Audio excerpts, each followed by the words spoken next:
कोकणात मुसळधार ते अतिमुसळधार पावसाची शक्यता आहे। समुद्र किनाऱ्याजवळ नागरिकांना आता सतर्कतेचा इशारा देण्यात आलाय। सिंधुदुर्ग जिल्ह्याला आज येलो अलर्ट जारी केला। पुढचे 2 दिवस ऑरेंज अलर्ट आहे। बंगालच्या उपसागरात निर्माण झालेल्या कमी दाबाच्या पट्ट्यामुळे कोकणात मुसळधार पावसाची शक्यता हवामान विभागाने वर्तवली। ताशी 40 ते 50 किलोमीटर ताशी वेगाने वारे वाहण्याची शक्यता आहे।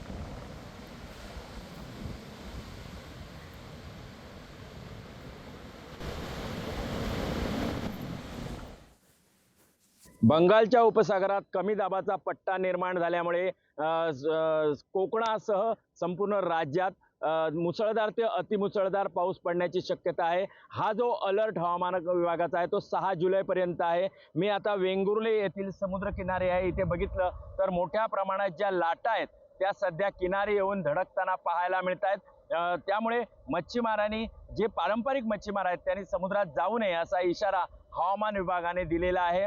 सध्या बघितलं तर 40 ते 50 प्रति ताशी किलोमीटर वेगाने वारे वाहणार असल्याची ही सूचना हवामान विभागाने दिलेल्या पाहायला मिळतोय। त्यामुळे संपूर्ण सध्या बघितलं तर सिंधुदुर्ग जिल्ह्यात अलर्ट मोडवर सध्या पाहायला मिळतंय। सध्या बघितलं तर हा दिलेला आहे आणि पुढील 2 दिवसासाठी ऑरेंज अलर्ट हा हवामान विभागाने जारी केलाय। मात्र सध्या जे हवामान विभागाने जो अंदाज दिलाय त्यामुळे मुसळधार ते अतिमुसळधार पाऊस हा सिंधुदुर्ग जिल्ह्यासह कोकणात पाहायला मिळेल। सुरेश कौलगेकर, जय महाराष्ट्र, वेंगुर्ले, सिंधुदुर्ग।